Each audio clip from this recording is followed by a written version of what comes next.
Hi, good morning, everybody. So thank you for joining us this morning for this webinar for IFSEA, which is the International Forum for Senior Executive Advisors. We would like to discuss what is a common issue for investigations, but one that is nevertheless difficult and requires considerable thought: anonymity.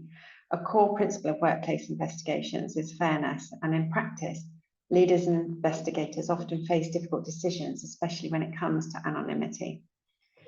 It may feel essential to a witness in some cases, such as a witness fearing retaliation or experiencing trauma from recounting events like sexual harassment. However, it can also hinder an accused person's ability to respond and understand the allegations that are being put towards them, and potentially leads into an unfair outcome if they don't understand these fully and don't properly know how to respond. And how does it impact in whistleblowing investigations, which can be dealt with slightly differently? How does a regulator respond to these issues of anonymity when considering complaints? And striking the right balance is not just a legal issue. In our opinion, it's a leadership challenge as well.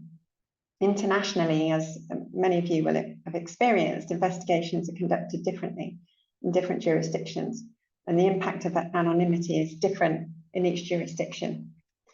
We will be exploring how to navigate these tensions and maintain trust, compliance, integrity, and drawing insights from these multiple jurisdictions. But before I go any further, I'd like to introduce you to our excellent panel of experts in this area. As you know, my name's Emma Bartlett. I'm a partner here at C&Murray, and I am an investigator and also advise frequently on investigations. But in no particular order, let me ask our experts to introduce themselves. Top of my screen, I've got Colleen Cleary. Hi, Colleen. Hi, everybody. Great to have such a great attendance today. Well done, Emma, for putting this together. I'm delighted to be here. I head up the employment law unit in Simmons, Dublin in Ireland. I do a lot of work in investigations. I regularly advise them. I also conduct them as well. I'm looking forward to the discussion today. Thank you, Emma. Next to my screen, I've got Rachida. Good morning, everybody. So my name is Rachida Johari. I'm an employment lawyer based in Amsterdam. And apart from my employment law work, a big chunk of my practice is also investigations, internal investigations for corporations. But also I'm an investigator appointed by the Enterprise Chamber of the Court of Amsterdam, which particularly focuses on the corporate inquiry procedure. So when shareholders, board members, supervisory board members get into problems that they can no longer solve themselves. And next, good morning, Mathilde. How are you? Very good, thank you. Very happy to be here. Good morning, everyone. I am Mathilde Weil. I lead the employment practice of Weil and Associés in Paris. I've been practicing for about 30 years. I am also the proud chair of INANGARD Global, a global employment law alliance set up in the EU, Australia, Asia, and Latin America. And we provide business-minded advice to international employers. Last but by no means least, Andrew. Good morning. Good morning. I'm Andrew Pavlovic. I'm a partner at C&Murray, and I advise firms and individuals who are subject to regulatory investigations. I also advise firms on how to conduct investigations where there's a regulatory element. And in my previous firm, I used to act for the regulator, and I used to assist them in the conduct of investigations. So quite a lot of experience from both sides of how to conduct investigations. Thank you, everybody. And I can't express how valuable I find having regulatory advice on our doorstep here. Thank you, Andrew. I think I probably should start with my first question. I'm going to go actually to Colleen in the first instance. When might anonymity be appropriate in an investigation? Yes, that's a difficult question in Ireland, certainly. And I mean, the bottom line in Ireland, there is a constitutional right to a fair hearing, which tends to permeate the whole of employment law. Essentially, what that means is that you're entitled to know the nature of any complaint, perhaps relating to your conduct, and to be given an opportunity to respond. So that's actually a constitutional right. So I do find it very difficult, particularly in the workplace investigation, for an employer to be able to sort of, take on board an anonymous complaint and not disclose the identity of that person, perhaps to a person against whom that complaint has been made. And if you did do that, you'd be finding yourself in all kinds of trouble potentially, because it's most likely that that employee or that executive will challenge that and will want to know what has been said about them. It's possible also they could probably get that documentation under a data protection access request, although there might be some argument that was given in confidence. But that's probably the least of your problems from a kind of employer's perspective. It's very possible that an employee could try and injunct the process as well, because the process would be deemed to unfair, particularly if it related to serious misconduct like sexual harassment or bullying and harassment. So it's very difficult for an employer to grant anonymity to a particular individual witness in the context of a workplace investigation. As you mentioned earlier, in terms of protected disclosures, there is a provision under the legislation that that reasonable steps will be taken to preserve confidentiality when someone does make a protected disclosure. That's typically sort of a breach of a legal requirement. But again, the legislation sort of provides that it's only insofar as where a person is a witness in an investigation, that is going to be very difficult to secure.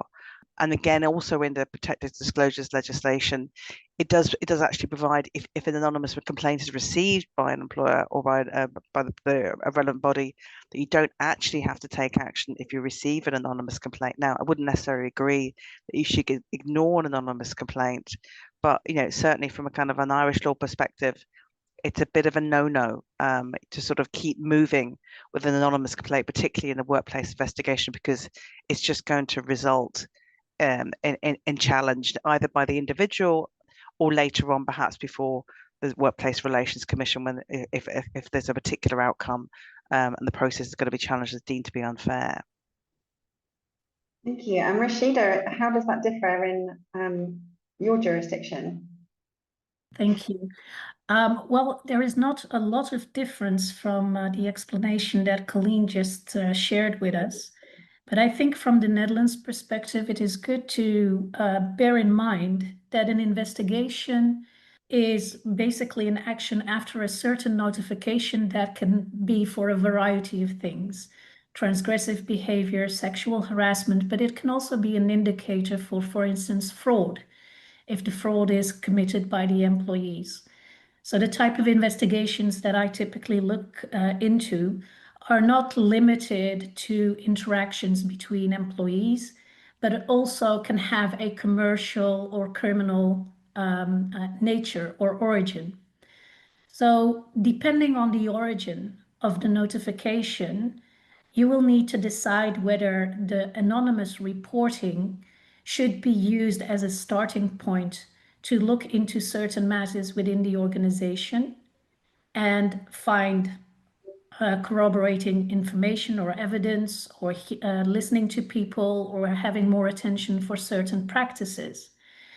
If it is a matter, notification of a situation between employees, then anonymity is often a complexity that me as an investigator, I'm not very fond of, because it absolutely limits my ability to investigate the situation. And to Colleen's point, also in the Netherlands, we have this fundamental right of a fair trial, but also of hearing both sides of the story. And hearing both sides of the story is really very difficult, if not impossible, if you are dealing with an anonymous complaint. So by law in the Netherlands, there is no absolute right or a right to be able to report anonymously. We rather discourage it, maybe even a bit. So there is legislation like the Whistleblowers Act that allows for confidential reporting. And if you insist on making the report anonymous, there is the requirement that the person reporting the situation must step forward by way or by means of their counsel, legal advisor or trust advisor. So there is always a line or a channel of communication to the person reporting anonymously. And this anonymous reporting also knows its limitations, because it is based on the assumption that it is a true and genuine report. Because the moment that it appears to be a false report, then your right to remaining anonymous is no longer there. So you lose that right as well. And also, if looking at it from a criminal law perspective, anonymity is really not allowed unless of exceptional circumstances like severe and immediate threat to the witnesses, and even that is highly regulated through the courts. So in general, anonymity is possible to a certain extent, but it is absolutely overruled by the right of a fair trial, the right of or the duty or obligation, right, duty and obligation of hearing both sides of the story, to also protect the alleged defendant. Because I think, just to wrap this up, when starting an investigation, we always need to keep this open mind that yes, we have a report, but the accused could be falsely accused, or the interpretation of the person notifying is maybe exaggerated. So when we go in as investigators, we go in very neutral, because we never know what the outcome will be once we start working on the notification or the whistleblowing complaint. Mathilde, in Paris, or in France, how is this dealt with? Well, obviously, we also have the right to due process and fair trial. This is the European Convention of Human Rights. I would like to focus particularly on anonymous testimonies, because this is a very hot topic in our jurisdiction right now. So to begin with, the starting point is that in the French Code of Civil Procedure, it is set forth that any testimony must come with the ID of the witness, and it must be handwritten so that it has full probative value. Now, it doesn't mean that if it's not the case, it is not admissible. It is still going to be admissible. However, the judge will freely appreciate the probative value of the testimony. So in the first place, some lower courts went very far, and they actually accepted that a misconduct could be proven on the basis of an investigation report only based on anonymous or anonymized testimonies. So anonymous testimonies are when even the employer doesn't know who testifies, and anonymized when the employer knows, but he conceals the identity of the witness.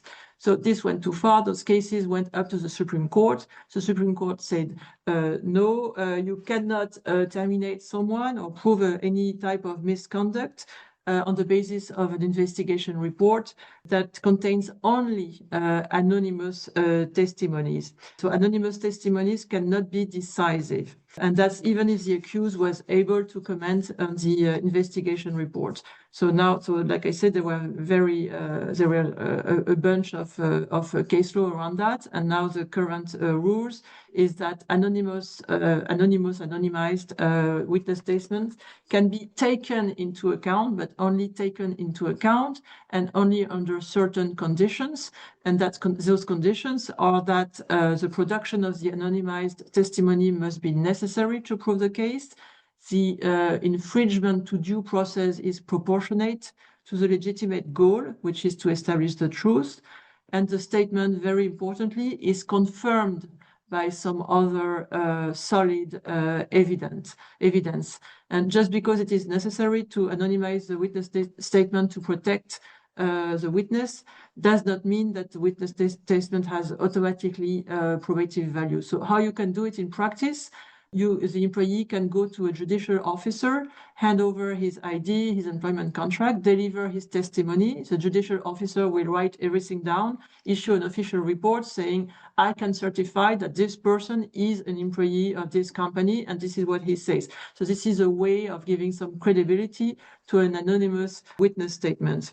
Now, there was a very, very interesting recent case law by the French Supreme Court in June 2025, a case of sexual harassment, where the Supreme Court rejected an investigation report because only 5 of the 14 witness testimonies were included in the investigation report. And the employer said, well, I had to do so to protect the witnesses, and the Supreme Court rejected this, saying that you could have anonymized those statements in order to protect them. And if you don't produce them, then maybe, only maybe, it's because they are in favor of the accused. And this takes us back to a very important principle under French employment law, which is that any doubt must always benefit the employee. It's the idea of beyond a reasonable doubt. So one good practice, if you want to solidify your anonymous testimony as an employer, is to prove that the employee specifically asked to remain anonymous, and hand this over, of course, to the judge. And one other good practice on a more general level is to have a solid, clear, and very strict methodology in place and hand it over to the judge. And this is because with the explosion of workplace investigations, we have seen a lot of botched investigations carried out by people who have no skills, no training, no ethics, and no methodology. So put in place a solid, precise, and fair methodology is my advice.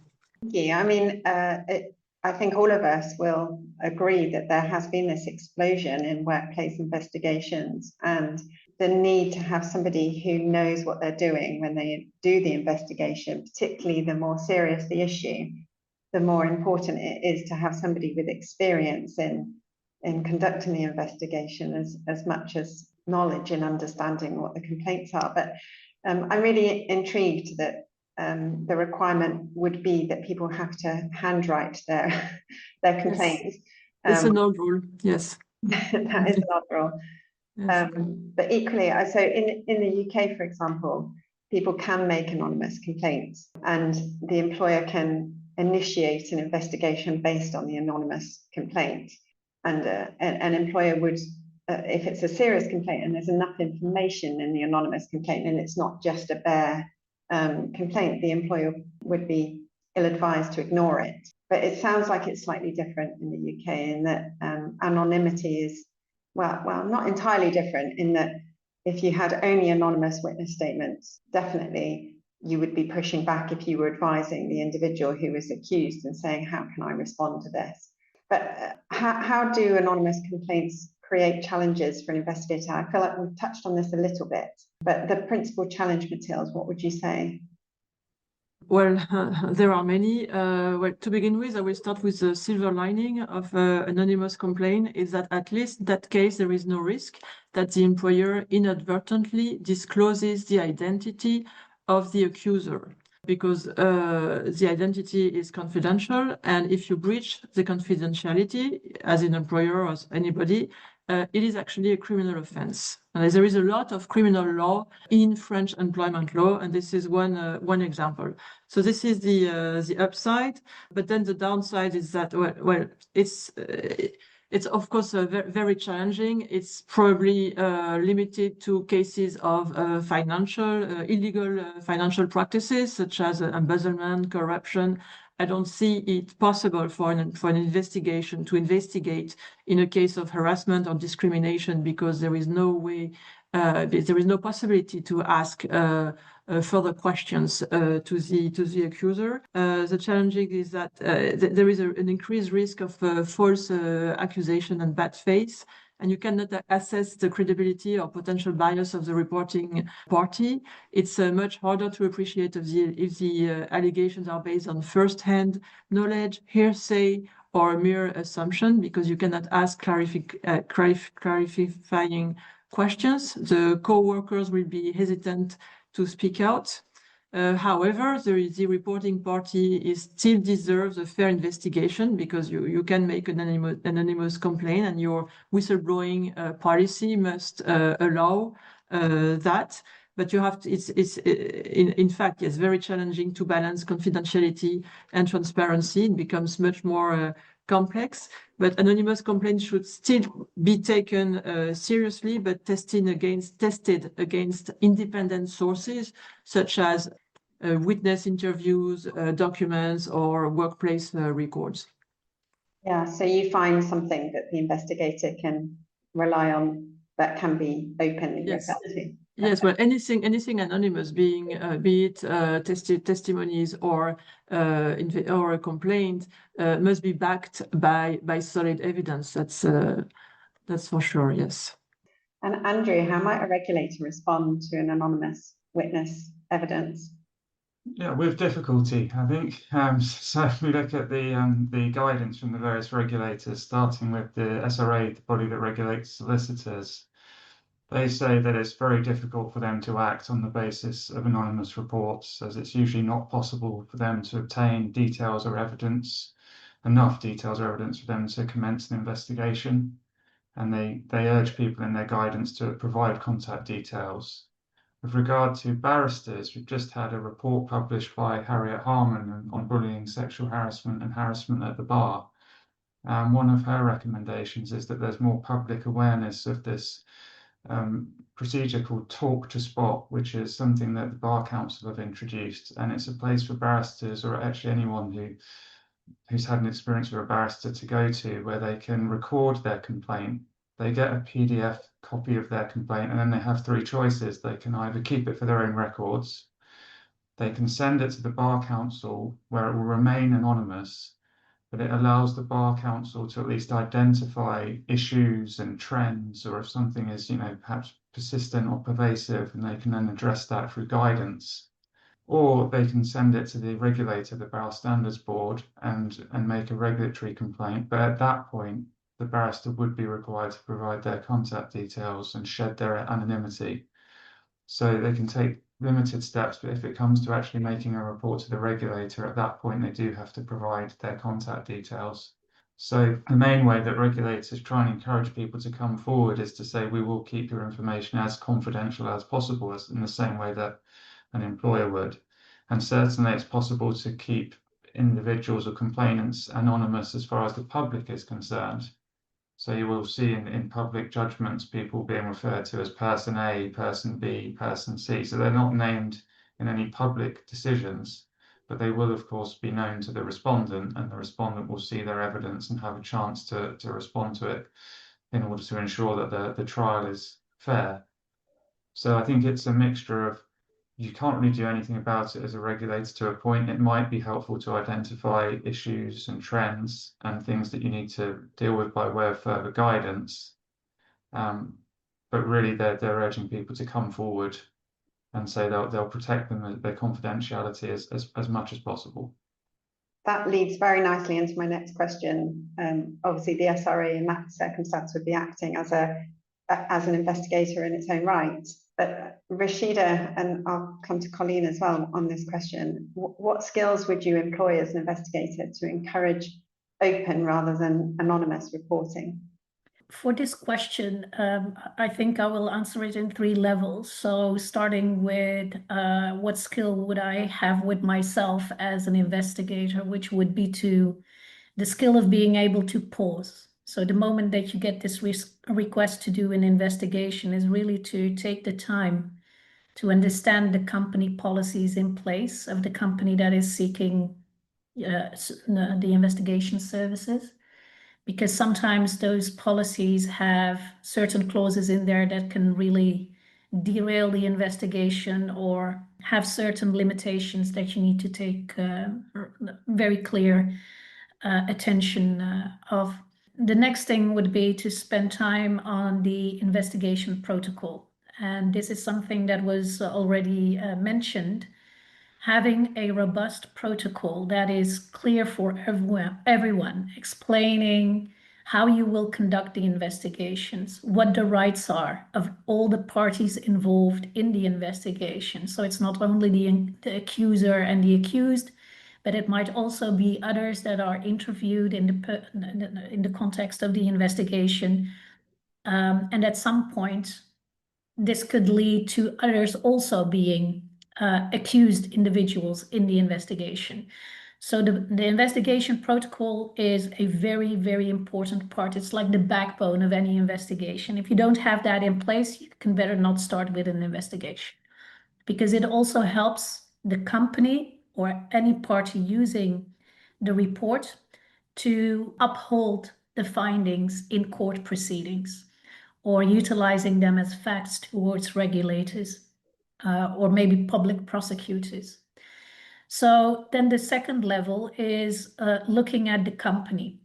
So corporations, and this is something I feel very strongly and passionate about. I believe that companies could try to see and use investigations as a tool to protect their businesses, their business interests. Because if you deploy an investigation to prevent the oil spill from creating reputational damage, from certain mishaps within the organization, to then deploy mitigating measures or disciplinary actions, you remain in control of the process. Because any company would prefer, or most companies prefer, to stay away from the eyesight of the regulators. We don't want to go to the regulators.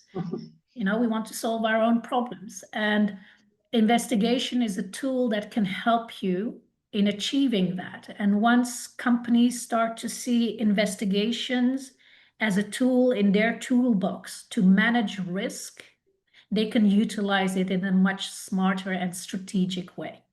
So that's from the company perspective. And then also looking, of course, at their policies. Are our policies structured in a way that we can explain to our employees why we are doing this, and we can protect ourselves down the road once we have to deploy the investigator. And then the last but not least important is, of course, the person who's making the report. When they make an anonymous report, you typically don't know who they are. So, and sometimes they leave a newly created email address where they can be reached. And the bottom line is that if you get the opportunity as an investigator to engage in communication, either directly via the anonymous email or through a trust advisor or a counselor, a legal advisor, you need to create this basis of trust that you will keep it confidential until we agree on a different approach.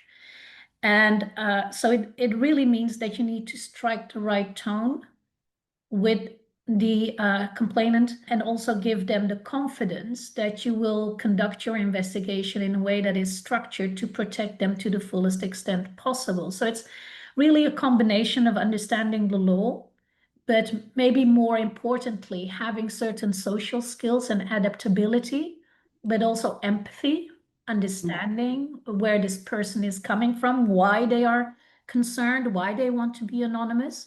And in that regard, also genuinely and fairly explaining the limitations of your possibilities as an investigator if you have to work with only the anonymous complaint.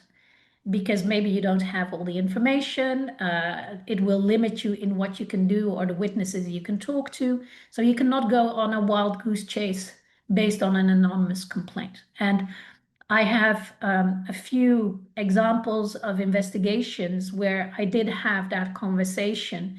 And it was really a matter of building trust, building confidence in the process, in the investigator, that you are independent, that for you it really does, but also being honest. So one of the things I always mention is, I do not know what the outcome of this investigation will be.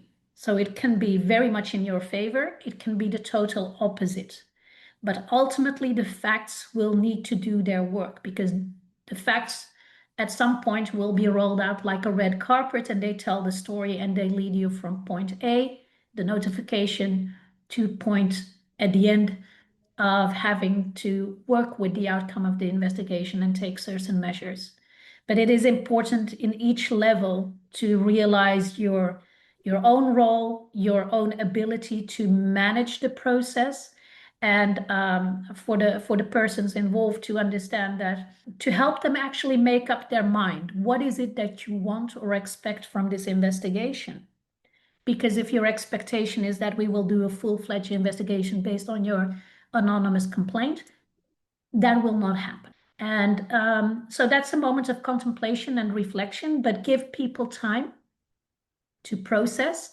And that's also part when I accept a assignment like this, that the company knows that we will need to build in time blocks as long as possible or needed to get to those points before we move to the next phases. And these investigations can take a long time. Thank you. That's really helpful in terms of being methodical. And I do find that quite often the employer will want the investigation to happen at lightning speed, and that's just for a whole variety of reasons, and difficulties with witnesses is one of them. But that's really clear, and I really liked your comment about investigations are in the company's toolbox to help them manage risk. That's really important. But Colleen, you do an awful lot of investigations, that you advise on them and you undertake investigations. What are your thoughts on this as well? Yeah, I mean, I kind of, again, completely agree with a lot of what Rachida said there, and her approach. And again, it goes back to, like, you know, as an investigator, you may not know that particular witness until they come in front of you, kind of halfway through, says, look, I don't want, you know, I'm happy to talk to you, but, you know, I don't want the accused or the person against who the complaint's made to know it's me, you know, because it is quite difficult when you think about it in a workplace situation for a fellow employee to come in and give evidence, perhaps, or give some testimony which supports somebody else's complaint against perhaps their line manager. And I do think, you know, the world is watching when there is a complaint, an internal workplace investigation, and, you know, essentially a botched investigation is worse than no investigation. And how you deal with that complaint is going to be so important. And it goes back again to what we were saying, Emma, about having a kind of experienced investigator, someone that's dealt with these various difficult situations as and when they arrive. And exactly as Rachida said, it's about, you know, if you're that investigator in that moment and you're getting the evidence, you know, really you want to do your job, and, you know, evidence and the statements you take from people are the building blocks for you to make your assessment as to whether the evidence is credible or not, or the allegation is supported or not. So you'll get taken evidence, and halfway through it they say, oh no, I don't want my name on this. Again, it's about your skill. It's about your ability to create rapport with that witness. It's about, you know, making it clear to them, whether in your terms of reference, they may not see those as they're just a witness, but saying, look, there are protections in place here that you cannot be retaliated against, you know, in circumstances where you're giving this information, and if there's any issue here, you know, you will be protected by your employer, and kind of, you know, making those you know, creating that trust, you know, explain to them what will happen. Because really, you don't want an anonymous statement in your investigation. It's just going to hamper it. There's not much point in from an Irish law perspective to have that. So it's building up that trust with them, and, you know, kind of persuading them. And I'm quite good at persuading people to come around, I think, because I, you know, I'd given them that comfort. So that's really, you've just got to use your skill set to do that. So that's how I would approach that. I mean, the other thing that what Mathilde was saying as well, like, if you get it, it's more from a HR perspective rather than investigator's perspective, because I advise an investigator to, if an anonymous complaint lands on your desk about some very serious situation, what do you do with it? You know, again, can you kind of verify that information with an independent source? Is there other people that could give that evidence? Maybe it was kind of from a work night or work trip away, and maybe you could talk to other people. Maybe you could do a survey. Maybe that anonymous, you don't have to go near that anonymous complaint, but it's alerted you to something. And is it worth doing a sweep? Just seeing, you know, is there any veracity to that? And not necessarily dealing with that anonymous complaint, but verifying potentially what happened, that anonymous complaint, in another way that could be a different way of approaching it. Yeah, through an audit. Or a survey, or just talking to other people that were there to say, did you see anything? Was there anything of concern? You know, just kind of checking it out. Mathilde, the rights of an accused person, and investigations are all about people at the end of the day. The rights of an accused person, and how can they object to an anonymous accusation? Yes.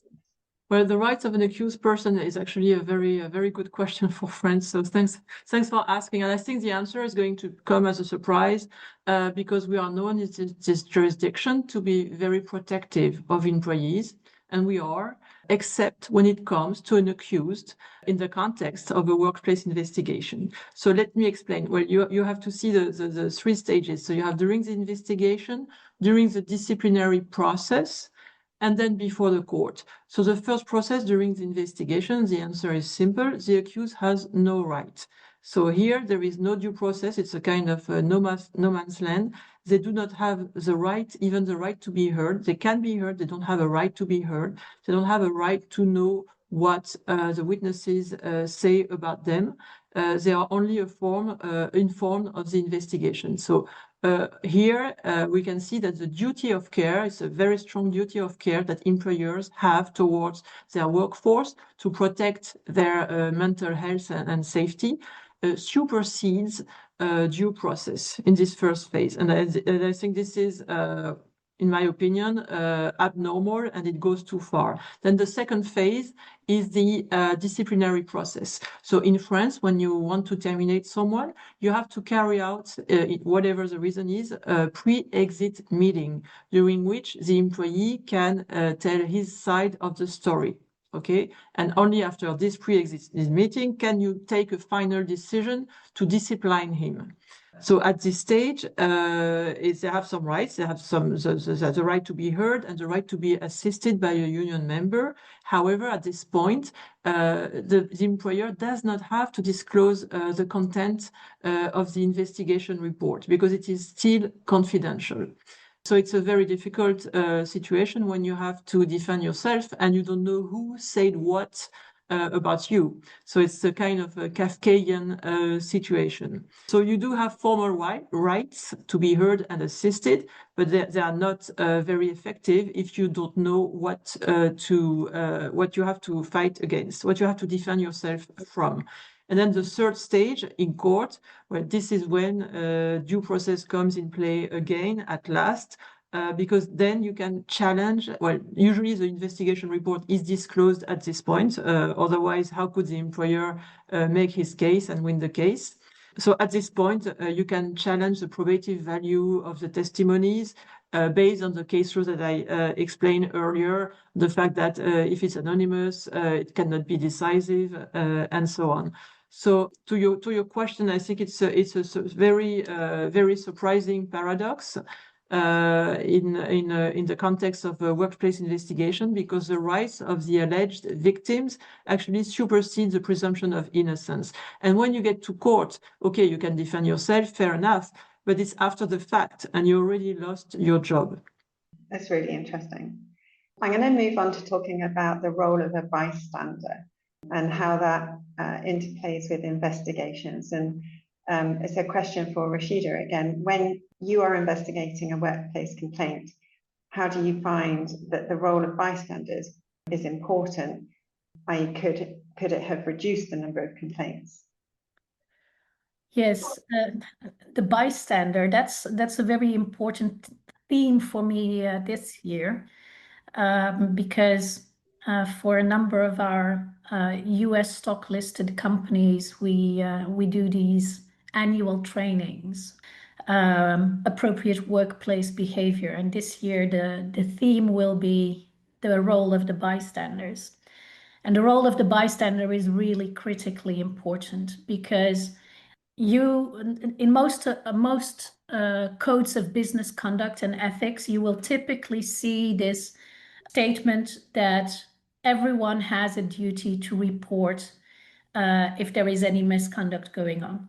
Any employee, they have this duty towards the company to speak up. And these speak up policies on paper don't mean much if in practice, in the work environment, there is no speak up culture. There is fear of retaliation. And I must say, between brackets, retaliation in the US is like a huge thing. In the Netherlands, we don't get too bothered about a little bit of retaliation.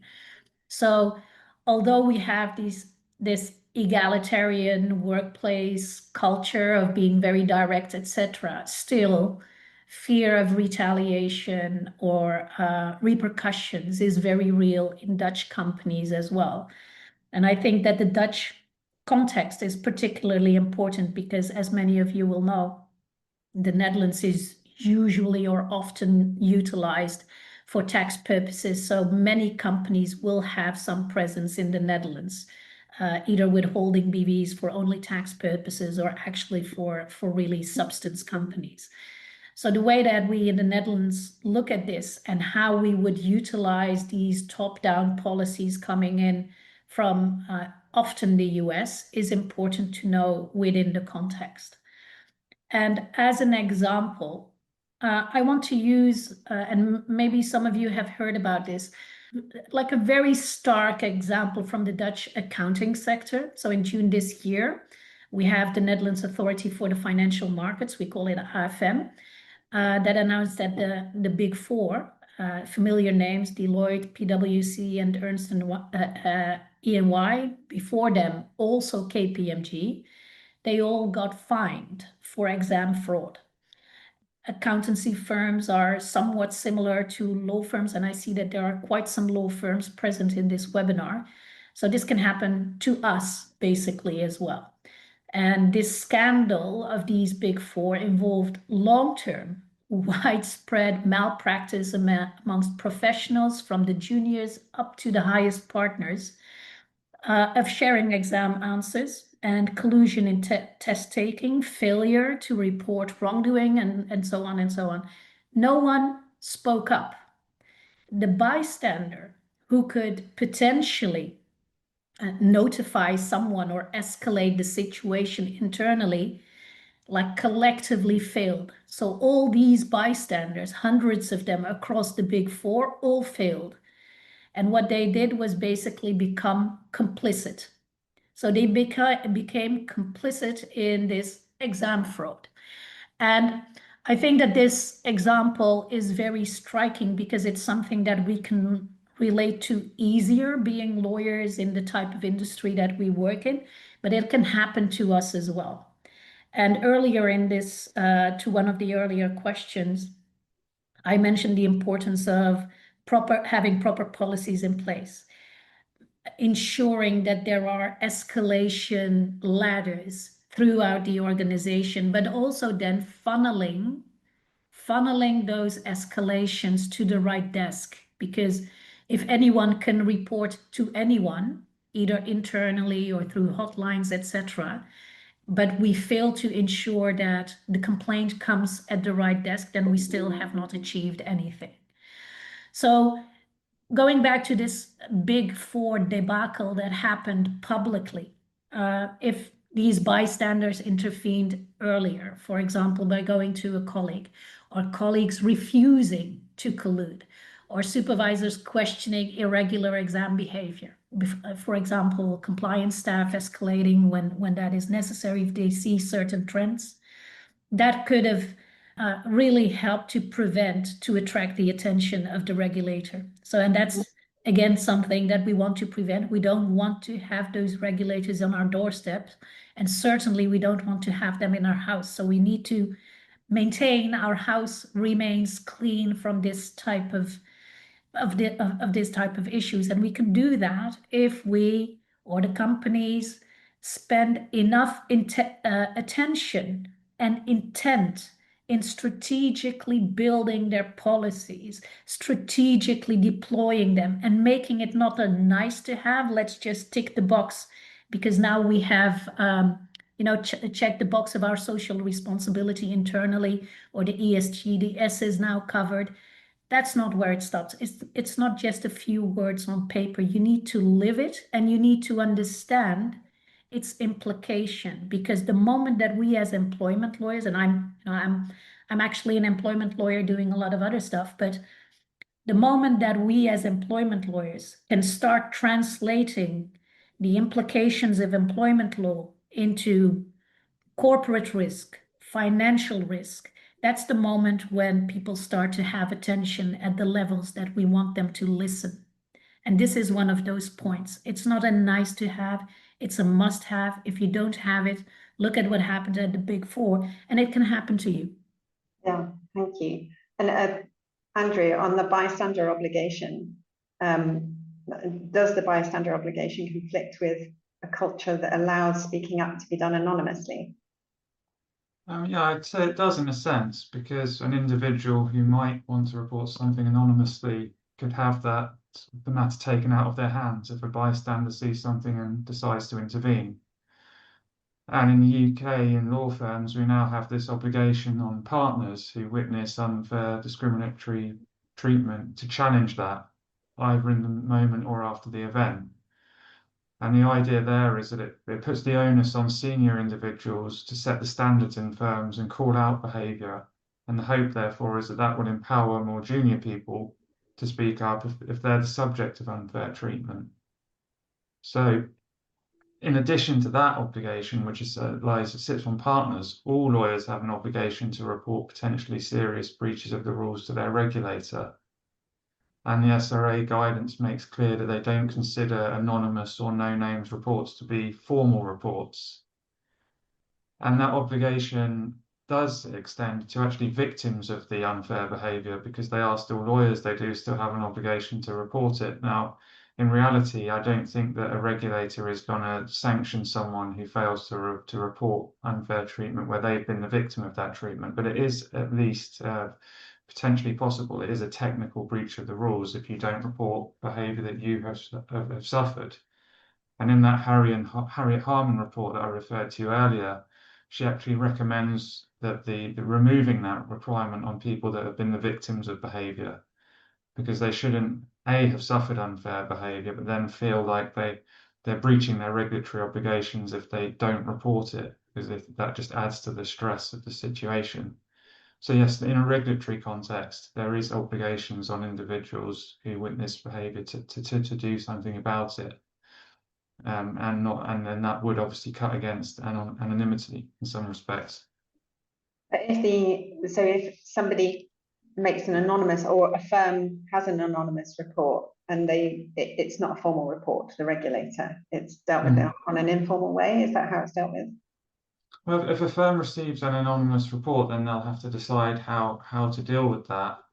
If it's a serious allegation, then you're in the regime where you may have to report it to the regulator, but you also have to say, well, do I have enough facts? The test in the UK is, do you have facts or matters which give rise to a belief that there's been a serious breach of the rules? And you'd have to say, well, I've only got an anonymous report, I can't test it in any way. So I'm like, do I have enough facts or matters to justify making a report to the regulator? So there, I think you would have to do, as Colleen mentioned, maybe do some investigation around that to see if you can, find anything to substantiate it. If you just had an anonymous report, you'd have a difficult decision to make as to whether or not you should report that to the regulator. And it could also lead to the regulator coming back to you and saying, well, why does someone feel the need to report this anonymously? Do you think that they're scared that they'll be the subject of victimization or retaliation? Does it say something about the culture of your organization? So you really want to avoid that in the first place. If you do get to that position, really scrutinize it very carefully and think, well, do I have enough evidence on the basis of an anonymous report to be in a territory of having to report this to a regulator? I'm going to go a little bit off piece because we've only got 7 minutes left, and we've got 2 excellent questions in the chat. So the first one, thank you, Elizabeth, is, now we're in a new world of deep fakes. As investigators, have you considered how you can verify evidence that could be a deep fake? I don't know if anybody's ever come across that. Does she mean people? I mean, I think, or like I think ultimately evidence has to be if someone tries to give you a witness statement from their cousin or from another former employee, I don't think you can really take that. I think you've got to say, no, I have to see that person. You still have to kind of take, I think, proper evidence. If someone wants to give evidence, rely on it from an individual person, I would still meet them. I wouldn't take a signed statement that I hadn't taken myself. From that perspective. Elizabeth clarified it's a video or a sound clip where it sounds like a person or looks like a person. Yeah, well, I suppose again it just depends what it's about, but if it was that person given evidence about, whether it was maybe it was a voicemail, I'd still want to meet that person and test that evidence, because if that person was given, like, if it was critical evidence about something that happened that night and they called that person and that person did a voicemail verifying what was said, I think you still have to go and test that evidence.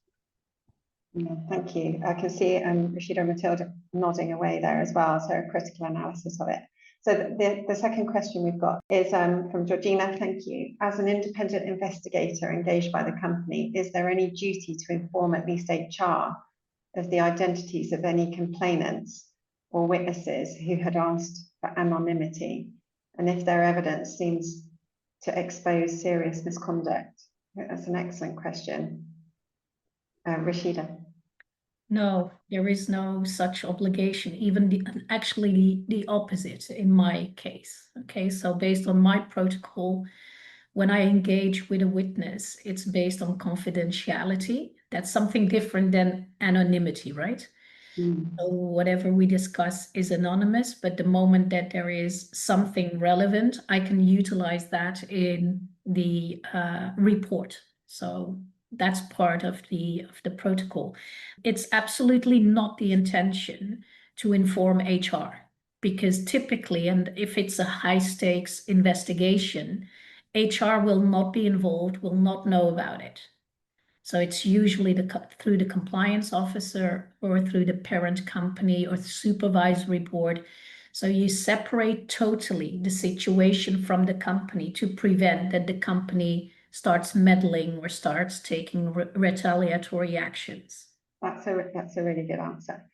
I've had something similar when I've been an investigator and one of the witnesses discloses something to me that if I was advising the company, and obviously as an investigator, you're wearing a different hat than just being the advice of the company. So the investigator is the fact finder, and the witness has disclosed something to me which they need advice on. I'm not, if I was the advisor, I'd be saying, well, I'll speak to HR about this, or I would speak to HR about it, but I can't because I'm in that different role. And so I would be guiding that person to go and where they should go to get some support for something that they've disclosed to me. But I don't think I disagree with you at all there, Rachida. Any other thoughts on those questions? The only thing is, I think probably an internal workplace investigation, as an independent investigator, you control the witnesses and who you see, but it's probably likely that HR knows who you're meeting. Because you typically have a contact point, I think, with HR to make those arrangements with those individuals, because you're going to have to get like contact names and details. So it's possible that they would know in any event. They won't know what you're doing and the outcome necessarily before you issue the report. But I think HR is probably going to have an awareness of who you are interviewing. Yeah, that's true.